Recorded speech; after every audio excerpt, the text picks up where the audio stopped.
introduction to staining techniques in multiplex immunofluorescence. So what we're looking at here are three images of the same piece of tissue. The first two on the left are those classical staining techniques that we associate with bright field imaging. This is trichrome staining for collagen. That brilliant blue staining is for collagen.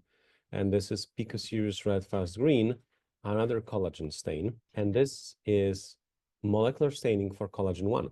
That is a antibody-based staining. Today, we're going to try to combine and kind of give you some updates on the best ways to achieve your classical staining. And also, we're going to expand this into designing and building our multiplex fluorescence panels. And just a reminder, you're welcome to take any pictures of this presentation or record it, but I will send it all to you as well. So let's start by reminding ourselves that biology is a very dynamic process. Over here, we're looking at a small capillary in the lung, and we are observing red blood cells and some other bigger cells passing through that capillary. This is kind of a negative staining. We've labeled the plasma inside the circulation of this animal. And this is pretty close to real-time imaging. Over here, we have some leukocytes that are marginalized on the side of this vessel.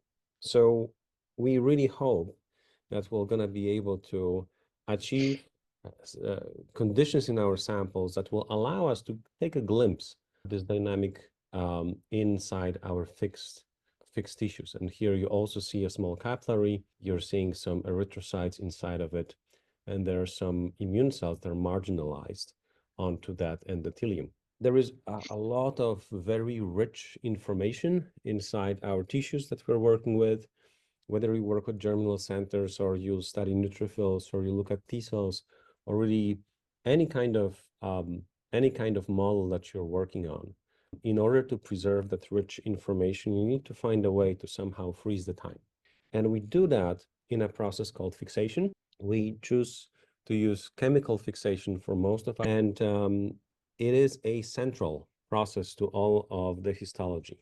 Without it, the analysis cannot be done in a good way, and all of your work goes to nothing. And those two books are really great introductions to the topic. One of them is saying a well-fixed tissue is almost impervious to abuse during processing and staining procedures, because we're going to be subjecting those tissues to pretty harsh conditions. And if they're not well fixed, they're not going to survive this. Or if you want to take a word from our longtime mentor and collaborator, Margie Chadwell, who was and is a histotechnologist for many years, garbage in, garbage out. So let's discuss some ideas about an ideal fixative. That process of fixation should be fast, right? We want to freeze the time right away, and should be virtually simultaneous throughout the sample. Now, there are unfortunately some observations that this is not the case, even on the level of individual cell. There are papers that discuss that proteins can actually shift inside the cytoplasm during fixation. They can even shift between the compartments of the cell. Proteins move from chromatin to nucleoli and so on. The other ideal characteristics of a good fixative should be that the tissue and cell structure, they should be well preserved in your samples, down to the level of electron microscopy, ideally. And when we look at this piece of mouse liver, we notice that there is a bunch of empty areas. There are holes in that tissue. Inside those areas, there were lipids. That fixation that we've done here was not able to keep those lipids in place. Ideally, immunogenicity should be preserved. However, one of the critical steps of doing immunostaining in formalin fixed tissues is to restore antigenicity. So we already know that this is not really working in a good way. And ideally, we shouldn't really have a situation where we create new antigenic determinants. In other ways, we shouldn't have a situation where we create some weird stuff happening in our tissue due to fixation process and nothing else besides that. The results should be reproducible, and hopefully by the end of today, you're going to learn how to make your results more reproducible. What is true if your fixation is correct is that your sample will be protected against structural and functional modifications induced by tissue processing. It should be also not toxic and easy to dispose of. I'm going to convince you that formalin is neither of those two. So my cat Miso is not very impressed with our choice of the fixative as a community, but formalin, or more precisely formaldehyde, is the fixative of choice in histology. All right, so formaldehyde, formalin, paraformaldehyde, those are all the same substances. Problem is that people want to name things in a weird way. So 10% neutral buffered formalin actually contains 4% of formaldehyde that's dissolved in water and stabilized with methanol.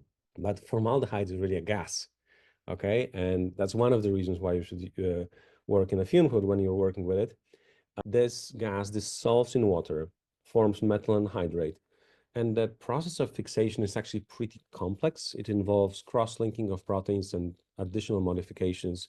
It is not super well understood of how exactly things happen. And you may have heard about paraformaldehyde.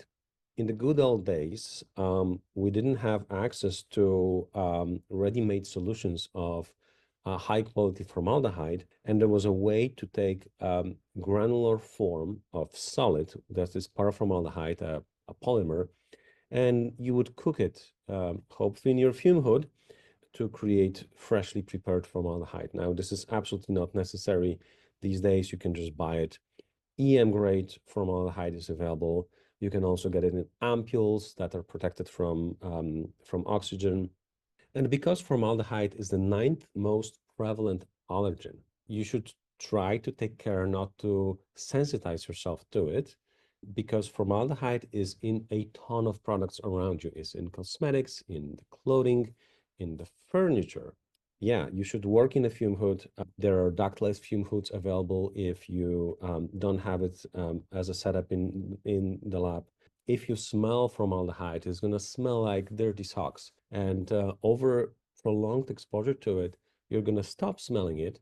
And that means that you've managed to fix the cells inside your nose. They will come back in about a week or two, but you should not try to repeat this experiment. All right, so fixation is a very important process. And we're going to actually spend quite a bit of time on this, because that part is the part that you're going to be doing when you're working with our core. And it is a part that you cannot mess up, okay? Otherwise, nothing's going to work. So we can work with zinc formalin, 10% neutral buffer formalin, or 4% PFA. Those are all okay fixatives for us. But what is very important is that you need to trim your tissues. Your tissue size cannot be bigger than the cassette, because you're going to get those nasty artifacts. So please don't squeeze your samples. You know, it needs to be small because you want to achieve this very high fixative to tissue volume ratio of at least 20:1. Fixatives are cheap. You buy it by the gallon. Your time, your mice, your experiments are very, very, very expensive. So don't save on fixative. You need to fix as soon as possible, ideally right after the organ has been extracted from the animal, for a minimum of 24 hours. And we recommend not going beyond 72 hours. The special case of bones, they need to be fixed for 72 hours, and you need to change the fixative each morning to replenish it. We recommend fixing at room temperature. Cold fixation is also possible, but because it's a chemical process, it's going to take longer. And it is something that's super important. The container in which you fix is very, very, very important. You should fix in flat bottom containers. You should never use conical tubes. If you need to use 50 ml conical tubes, you should fix in them flat and on a rocker, okay? Allowing that fixative to swish back and forth. You can also use a stir bar in a bigger jar with more cassettes. If you don't make your blocks with us, then label your cassettes with pencil or stat mark pen do not use Sharpie. Sharpie is not going to survive the processing. Do not use Sharpie, okay? And you need to find a unique identifier for each of your samples. Mouse 1, mouse 2, mouse 3 is not good enough because the next experiment, you're again going to have mouse 1, mouse 2, and mouse 3. Okay, so experiment number M01 is a better approach as an example. If you do work with us, please submit your work order to Infinity. We're going to print your neatly made cassettes which contain unique identifiers, and you will put your samples into those cassettes. There are a couple of interesting things printed on that cassette. There's barcode that allows us to track your orders. There is work order ID. There is our unique identifier. And then there is your sample ID. That's your unique identifier. We have clear fluid policy. We cannot accept samples that are fixed in Bouin's fluid. So please, if you need to work with Bouin's, let us know. We will suggest some replacements for you. We don't accept those samples because that Bouins can leach into other samples and can change those samples. So, for example, the DNA dyes will no longer work out on samples fixed in Bouins. And if above your cassettes, you're going to notice a reddish tint, that may indicate that your red blood cells undergone lysis, and it means that your sample is underfixed. I'm going to show you how to fix that problem in a moment. After fixation is complete, you want to trim your tissues, move them to those cassettes, and then move those cassettes to 70% isopropyl alcohol.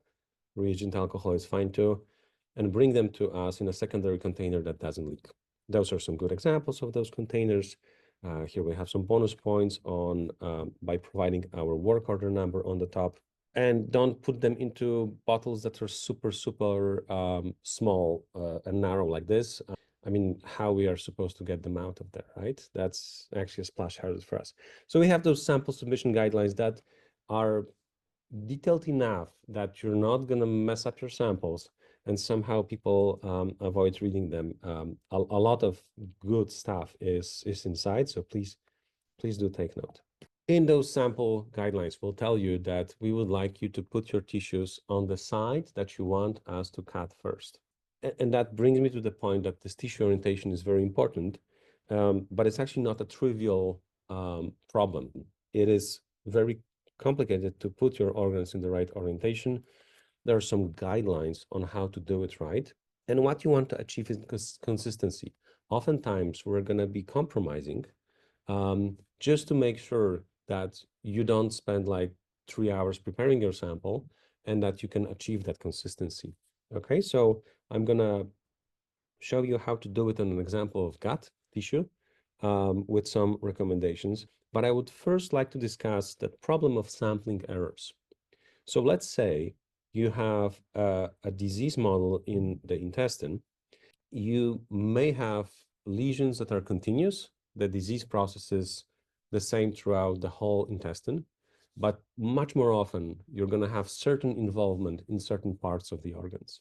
They may be also called as skip lesions. And if you haven't looked carefully into that model, you probably will not know about this. Okay, so you might be selecting some pieces for histology that are not very representative of what's happening inside your animal. And just to show you, I here selected 3 regions that were within 3 millimeters, okay? So very tiny.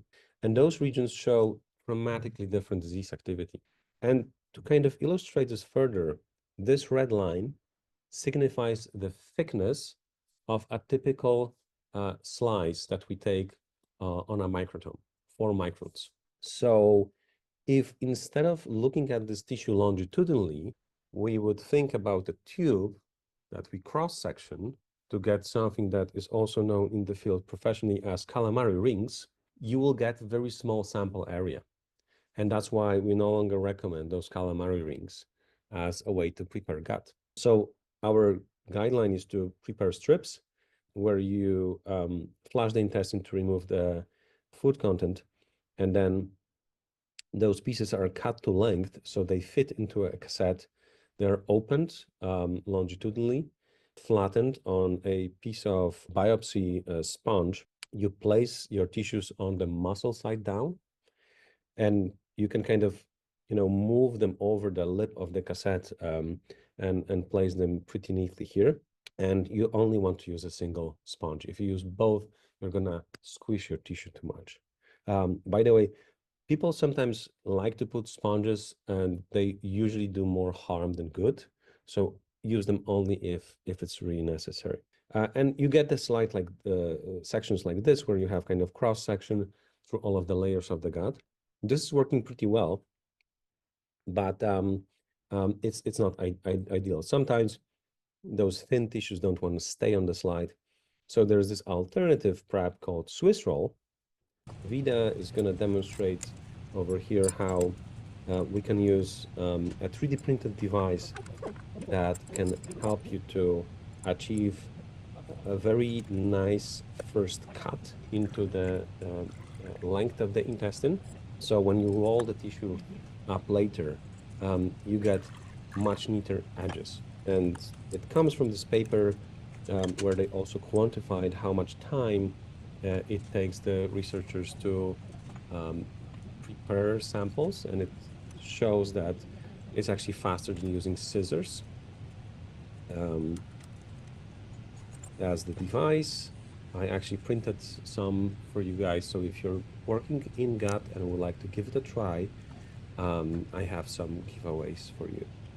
So it's a really neat way, and this is kind of part of our core mission, is to also help others get better so we can learn from them and transfer that knowledge to you. Looks very, very, very nice.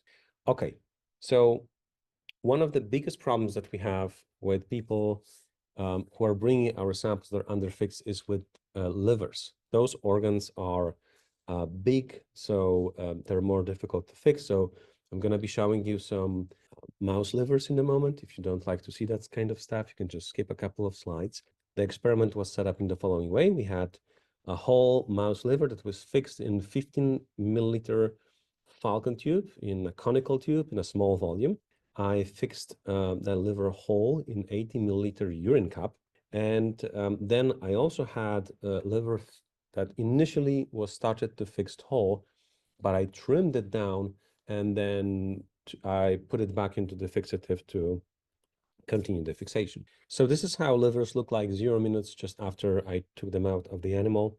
You drop a liver into the jar with formalin. 5 minutes later, you start to see that the color changes. 15 minutes and 35 minutes later, the outer surface looks very, very different from here. You look at the rigidity of that liver, and it's kind of hard to see it on the movie, but it's actually already more rubbery just after 40 minutes. I would normally give it a little bit longer to fix before I trimmed, but I did it at about 40 minutes. And those thinner pieces of liver actually looked pretty good inside. By good, I mean they didn't look raw. So I allowed those individual pieces to continue fixation for 1.5 hours. And when I tried to squeeze it, which you shouldn't do because you're going to induce some damage in your pieces, but I wanted to kind of show you that there is very little fresh tissue inside that, and there is very little fluid that's oozing out of that liver. Now, those livers that were fixed whole, that weren't trimmed into, weren't sliced, show a bit more of tissue that still looks pretty raw inside. Now, if you take a look at this liver that was sitting in the conical tube, those areas where the liver was touching the plastic didn't get fixed. Okay, they're looking pretty raw here. 9.5 hours later, after the fixation started, those samples that I trimmed, they are now fully fixed. They behave like rubber. I cannot squeeze them. I can just crush them. They're so hard already, okay? 9.5 hours later. Now, let's take a look at what happened to those samples after a day in the fixative. So those samples that were in the conical tube, they actually assumed the shape of the conical tube, which is not great. But what's even worse, inside that tissue is raw. It's pink. That indicates underfixed sample. This is one of the reasons why we want you to trim your samples before you bring them to us. You can validate that you achieved good fixation, which should be looking like this. And if that is not happening, you can trim your tissues to smaller pieces and fix for additional 24 hours. This can often save the morphology of your tissue. It is super important, and I'm going to be stressing this because we kind of always get this problem when a new lab is coming to us or a new postdoc arrives in the lab. Those underfixed tissues don't process well. Those tissues don't cut well. And even if they cut, they don't stay on the slide. That's a big problem because, you know, you will lose your material from the slide, and what's ever left is not really usable. So this is my other cat, Tofu, and she's gonna try to convince you that in order to evaluate whether your sample is properly fixed, you're gonna have to look at certain characteristics. You wanna see crisp nuclear details in your samples. You want to have nice contrast between the cytosol and the nucleus. And you want to find proper relation of cells. So if you have a tissue, you know, the epithelium should be in certain area, and the other parts of the tissue, they need to have proper relationship to each other. So we are looking at a piece of mouse liver. The one on the right looks pretty good. So it might be hard for you to see that, but there are certain areas where cell membranes are well preserved. And generally, that tissue has some organization. There is a blood vessel, and then there are hepatocytes here. Everything kind of falls into place. This was tissue that was underfixed, and it's a mush, okay? It's you cannot longer recognize the borders between cells. When you look at the nuclei, they're smudgy. And that's not because the microscope didn't focus well, it's because there is no longer a structure in your tissue. It all got really corrupted. This is an example of mouse kidney. This tissue was taken post-mortem, and there was very severe autolysis. It didn't even want to stain with an H&E stain. And this is mouse intestine. The one on the left was well fixed. The one on the right, we had delay in the start of fixation that resulted in autolysis. And you can see those that separation of epithelium from the lamina propria. That's one of the telltale signs.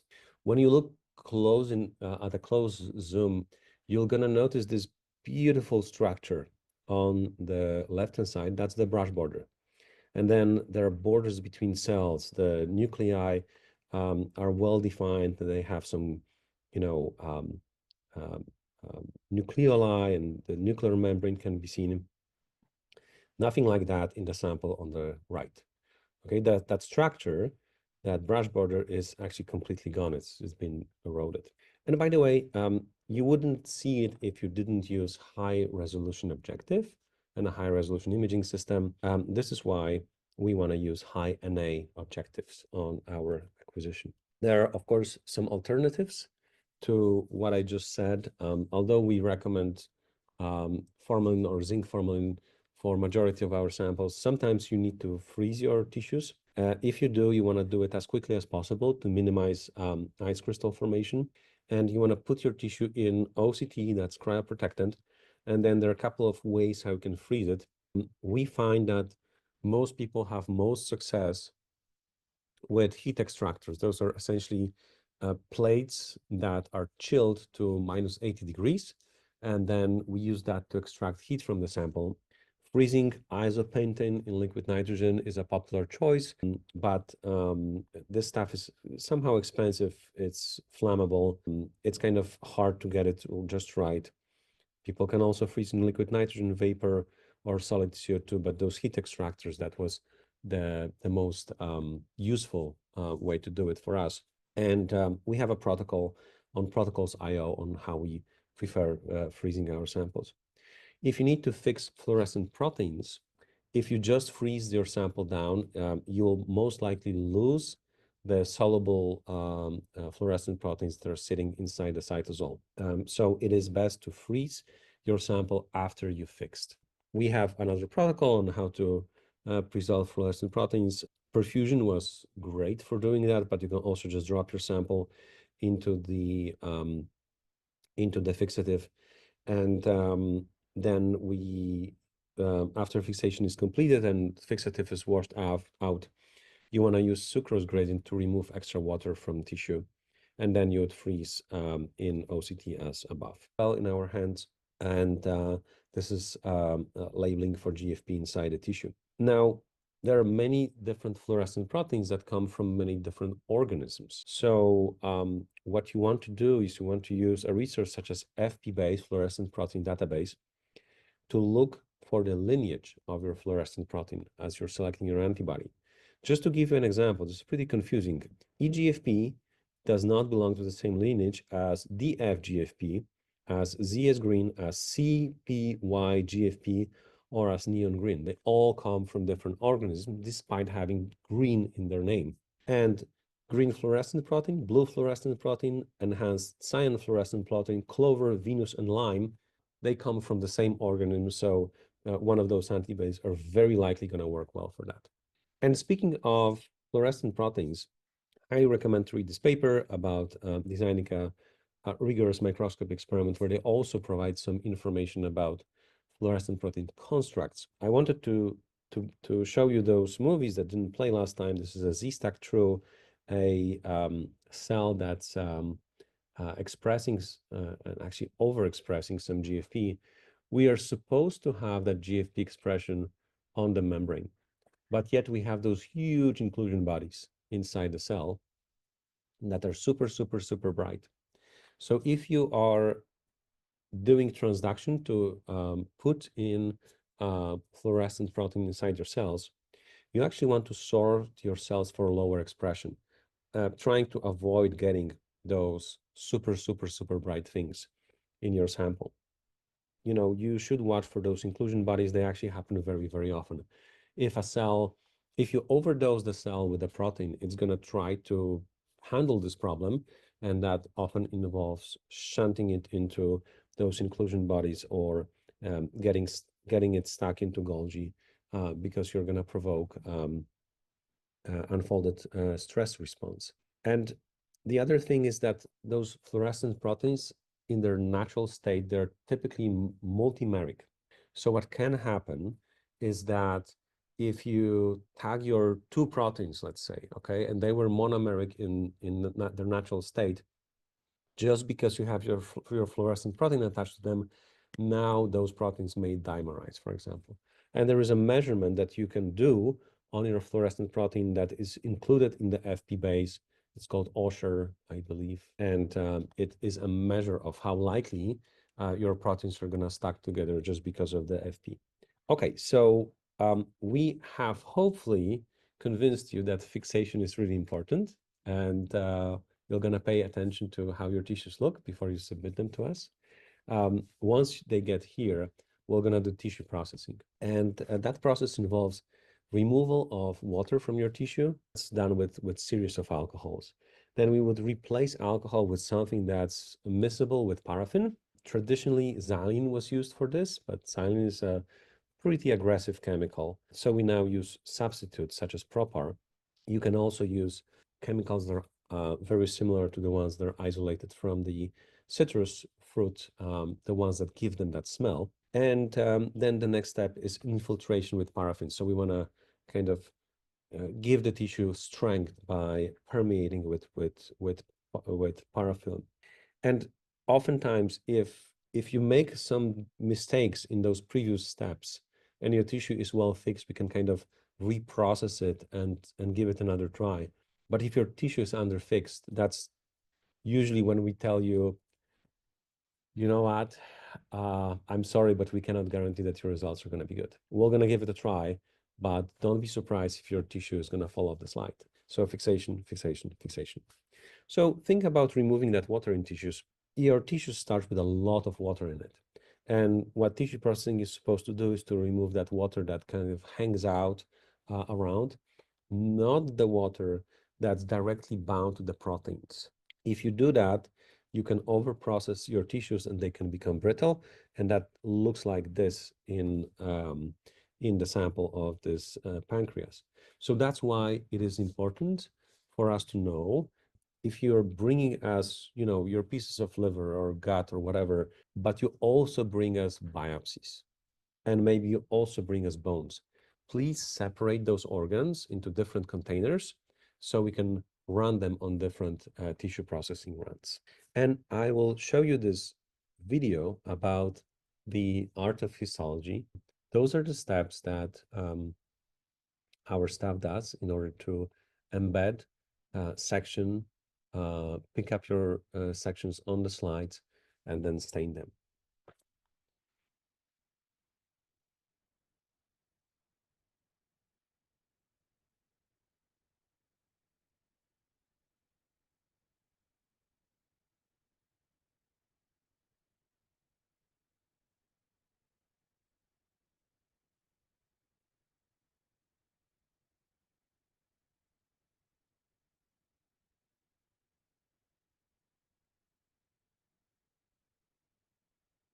Isn't this magic?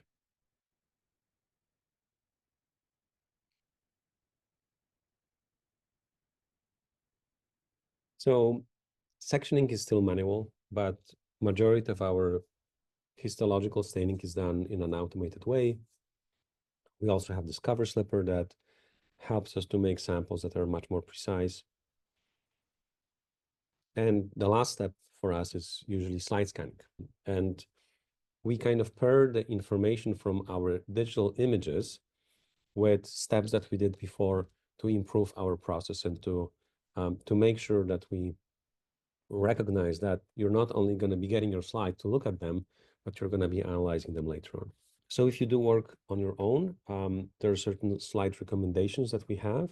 In the core, we use like a PermaSlide Plus slides. And we also use Tomo slides for samples that are more difficult, that have some issues with adherence. Those slides, they have expiration date. So you shouldn't stock up if you're not going to be going through your boxes regularly.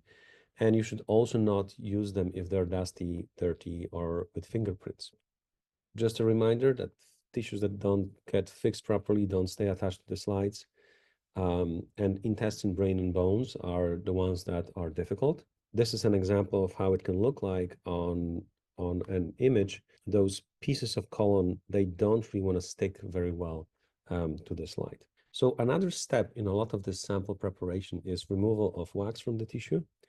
When we get some slides to scan that was done in different places, we sometimes see this, where there is no robust DNA stain. And this is often caused by insufficient removal of paraffin from your samples. We use fresh reagents for this step. It's a little wasteful, but it guarantees that the results are good for us every single time. If you see something like this in your samples, that probably means that you've exhausted the ability of those propars or those other clearance to remove paraffin from your sections. This whole field of histology pathology is an art that's over 150 years old. H&E stain is around forever. We've been using formalin fixed paraffin embedded tissues for really, really a long time. And the nice thing about them is those are archival samples. You can store those blocks for years, like literally decades, okay? So we have those archives of human and animal diseases. By the way, we have an archive of veterinary samples, over 40,000 blocks. So if you want to do comparative pathology in different species, we can help you. Those kinds of samples were basis of traditional histological stains, such as H&E, hematoxin, and eosin. Look how beautiful those eosinophils are stained in that tissue with that eosin. And hematoxin stains nuclei and other tissue components. Picocereus red fast green for collagen, Alcyon blue periodic acid Schiff for carbohydrates, or trichrome for collagen again. And they were around for a very long time. They formed the basis of pathology. Now those extensive data sets are used for deep learning, giving this field a very fresh and new life. However, Do not expect that you're gonna buy a kit and you're gonna get this kind of staining quality on your first trial. One does not simply stain with H&E, okay? It is a process, and I'm gonna show you in a couple moments how you can perfect it. But before I do that, I'm gonna tell you that it's not only the classical stains that are being used. You now can do very good molecular diagnostics with immunofluorescence and proteins, in situ hybridization for DNA and RNA, and spatial transcriptomics on those tissues. So just a brief reminder of bright field imaging. We use 3 channels, a true color to record your stain. Fluorescence imaging, we're going to be using grayscale. In your computer, that true color image is broken down into 3 individual green, red, and blue channels. So the color itself is very critical in bright field imaging. And when you're going to be scanning your slides on a slide scanner, you need to make sure that the white balance, essentially the empty pixels should be white or pretty close to white. That's going to be important in the subsequent steps of image analysis, because we will very often do something that is called stain separation, where we're going to tell the computer, hey, this is collagen, this is red, this is anything else. And now, instead of working with an RGB image, we can work with an image in which our stain of interest has been isolated, making it a lot easier. We like the stain over trichrome. We were inspired by this paper that came about 10 years ago. We find that it is more robust in our hands to stain with Pico Series red fast green over trichrome. But we also like it because that red very neatly separates from other channels, unlike trichrome.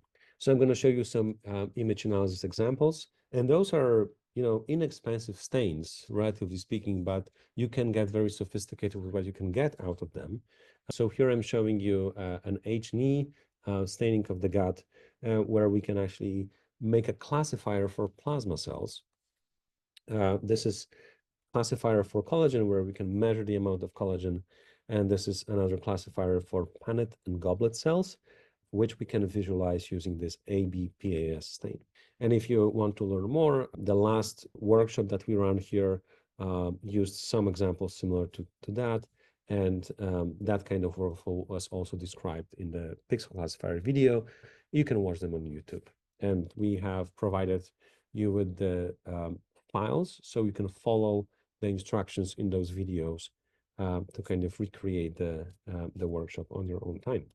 So H&E, you are supposed to achieve conditions by tuning both of your stains to get 3 colors of pink. There should be distinct color for erythrocytes, for collagen, and for your muscle cells, okay? And hematoxin should be crisp, and you should be able to see nucleoli and nuclear envelope and some chromatin, at least in your epithelial cells, where these guys are more visible. We do have a protocol on Protocols.io that discusses how we do it in our core, so this can be a basis for your setup in your own lab.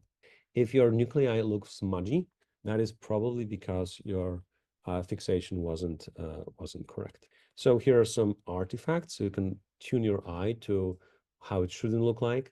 This is one of my first blogs, very bad hematoxin, unusable eosin, a little bit better here, but there are just 2 shades of eosin. Now that is nice and rich. You can actually differentiate between the muscle, collagen, and erythrocytes. And again, you have some decent nuclear details over here. So enough with bright field. We're gonna spend the last quarter or so discussing the multiplexing. And I'm just going to remind you that in fluorescence microscopy, we make electrons jump by absorbing a photon, and then a photon that gets emitted is always of a greater wavelength. We can use this to separate the light that we pour onto the sample from the light that's being generated at the sample. And to do that, we use filter cubes with dichroic mirrors at a 45 degrees angle, and specific filters for our emission and excitation light.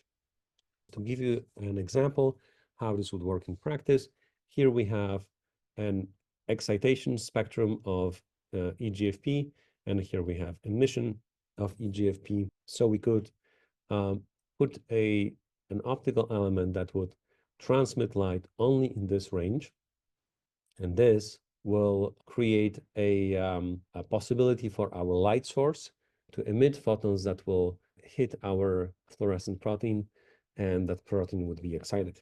And then we can do similarly for our emission band, allowing only those photons to pass through our optical element. And then in the middle of these, we would put dichroic mirror to kind of tie it all together.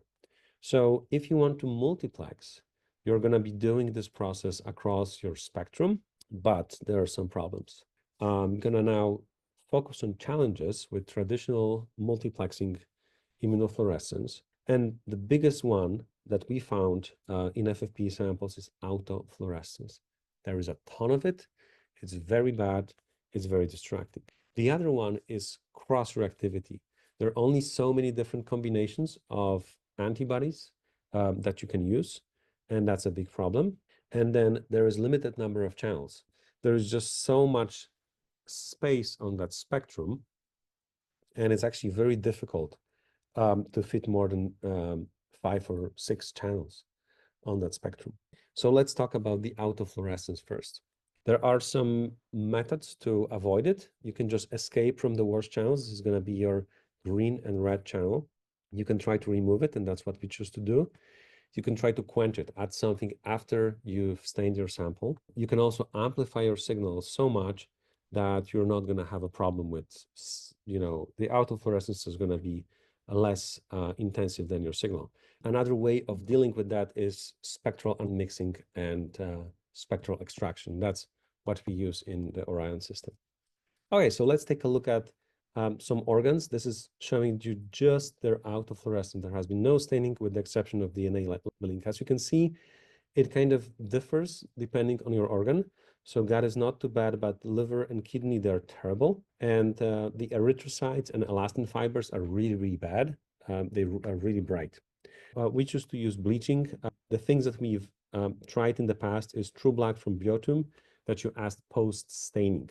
That worked, but it induced autofluorescence in this region of the spectrum, in the extra far red. So instead, we follow that protocol, and those that sign up for the tour, we're going to see how we do it in practice with bleaching using LED lights in an alkaline solution of hydrogen peroxide. That works really well, and it decreases the endogenous fluorescence of the sample, while doesn't seem that it harms the antigenicity too much. So far, we haven't had much problem with that. Now, when we think about a multiplex experiment, we will typically have multiple proteins that we want to tag. So the classical way of doing that was to search for primary antibodies that are made in different species. Okay, so we can have rat anti-mouse, rabbit anti-mouse, goat anti-mouse, and then we can use species or isotype-specific secondary antibodies that will detect our rat, rabbit, and goat primaries. And hopefully, they will not cross-react with each other. The problem is that majority of antibodies that work well for FFP tissues are made in rabbit, and that workflow will not going to work. So there are certain ways how people dealt with that problem in the past. Primary antibodies and haptens, small molecules such as biotin streptavidin, depositing the label on the slide itself, which HRP and tyramide, DNA barcoded antibodies and reporter strands, or directly labeled antibodies. We typically use that last option because it's cheap and reliable. And I want to show you what can go wrong if you're not careful about your experimental design and if you don't do controls. So when you're doing this very easy experiment where you have different species for primaries and you detect them with secondaries, you want to do your cross-reactivity controls. So you want to validate that your anti-goat, let's say, doesn't see your rabbit immunoglobulin. It can happen and lead to some very strange results. And you do want to do single stain controls and compare them to your complete staining. And that's because sometimes the order in which you add things matters. We have observed this in this paper where we stained for IgA and polymeric immunoglobulin receptor. If we added both of those antibodies together, we get no signal. we needed to do in a very specific sequence to get the staining for both IgA and that Ig receptor. And those are all of the different animals from which primary antibodies have been isolated that recognize some samples in FFP tissues, but as I mentioned, majority of the ones that work very well are made in rabbit. So super important. When you're doing your multiplexing, you also need to understand the microscope that you're going to be working on. For slide scanners, manufacturers of slide scanners, we're hearing a lot of complaints from users saying, your stuff is great, but it's super slow. How can you make it faster? So they came up with this idea of using optical elements that can transmit light for multiple fluorophores. And this is great in principle, but you need to have single stain controls so you can validate that you don't see weird things like we did for quite some time. And we couldn't really figure it out for months. So what you're looking at here is staining that was done only in green, Alexa Fluor 488, and far red, Alexa Fluor 647. There was nothing added to Alexa Fluor 568 channel. And we are kind of used to seeing the bleed through from the lower wavelength to the higher wavelength. But this was bizarre because that was bleeding backwards. See, that signal is wrong. It's exactly what it's showing here. So we actually had to switch filter cubes inside our system. And now we have much cleaner signal here. Nothing is showing up here. So very, very important if you're going to be using some instruments outside LGI, please ask the core staff about whether you're using multi-spectral, multi-band filter sets or individual filter sets, and you want to use individual filter cubes. So on dealing with limited number of channels, two strategies. You can stain image, remove that stain image, remove that stain image, remove that stain. And that is an example of cell signaling technology. Signal star kits work well with most slide scanners. You get up to 8 markers. This is an example of an older technique that used bright field to do multiplexing. Notice that over 10 imaging cycles, that tissue gets progressively damaged. So be careful about that.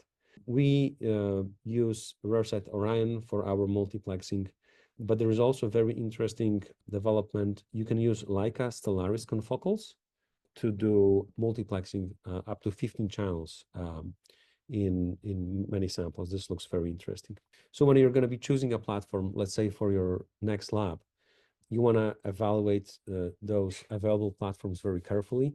I would add that you need to also look at the time and cost that will take to stain and image your samples. And for us, image analysis is always the key. And there's a good perspective on those topics. So our staining workflow looks like this. We bake slides for 1 hour. That helps the paraffin to adhere to the slide. And then we do deparaffinization. We do antigen retrieval for an hour. That's a fancy pressure cooker. Then we do UV and LED bleaching for an hour, 30 minutes. We put our slides into those 3D printed aids for staining, and we stain them with primary overnight. Next day, we wash it off, and if necessary, we do secondary antibodies, and we add nuclear dye, and then we cover slip, and then we can image. So this is an example how you can make your life easier with those frequenza racks.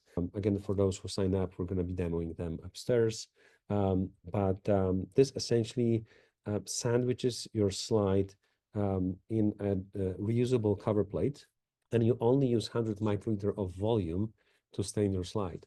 So over a very quick amount of time, you can save a ton on antibodies. And this also leads to a much more uniform staining. You don't handle the slides, it's faster, it's just better. And you can finally say no to hydrophobic markers that have a lot of problems on their own. Pap pen can be a very problematic thing that's on your slide. I told you a little bit about the concept for Orion. That's what we choose. That's what we have here. That's probably the most fancy multiplexing technology that I've seen that works really, really well. So if you're interested in that, we can help you to stain your slides. And that brings me to the problem that as a field we have in antibodies. There is a lot of bad antibodies on the market. Thankfully, there is more effort into validating them and making sure that we use the right ones. Our approach to antibody optimization and conjugation is as follows. We have a streamlined workflow for testing. We use both types of antigen retrieval, citrate buffer and tris antigen retrieval buffer. They differ in their pH. And then the first question we ask, if we take our primary antibody and we hit it with a secondary, do we get a signal that makes sense, that is consistent with literature, that's consistent with what we know about that protein? If the answer is yes, then we will analyze its signal intensity, put it into the right channel of our instrument, and further titrate that antibody. But how do you know what is real if you're working on a new protein that hasn't been really described in the literature? Well, you have to have some controls. So you can find tissues that in the mRNA expression, you know that this tissue should be enriched in that protein, at least theoretically. And in that tissue, there should be almost no protein because you have no mRNA expression. Sometimes you get lucky and you get access to knockout tissues. Look at this beautiful staining that I got in the knockout. That was ideal and amazingly similar to the one that I got in the wild type. Okay, that antibody did not pass the test. And sometimes, if you don't have knockout tissues, but you do have cells that you can knock down or induce for expression of your protein, you can make those cell pellets, and they can be very useful. Using no primary control or IgG controls as your for your antibodies is marginally helpful in this case. We still do it, but it's not telling us as much as those biological controls. Lots of resources where to find your antibodies. We use SciTap. That's a database where you can search for your target and find other papers that cited that clone, but you do want to drill down and check what exactly was used, because there is often a lot of confusion and your application might be different from what they were initially describing in those publications. I already mentioned some of those papers. I want to highlight those two papers that we recently studied for looking at some targets, because they didn't only give us a list of antibodies that worked, but also provided a list of antibodies that didn't work. So please, when you're optimizing new antibodies and finding ones that are completely trash, report that, because you're going to save someone else a ton of time. At the end, you want to counterstain and embed your samples. Almost all of the systems would like to have some strong marker for your DNA or your nuclei to be able to focus on it. So we typically use Hext in that. And then you want to wash and wash and wash and wash it away to make sure that you don't see a lot of this unbound nuclear dye in your sample. And you want to then embed your samples with mounting medium without DAPI, okay?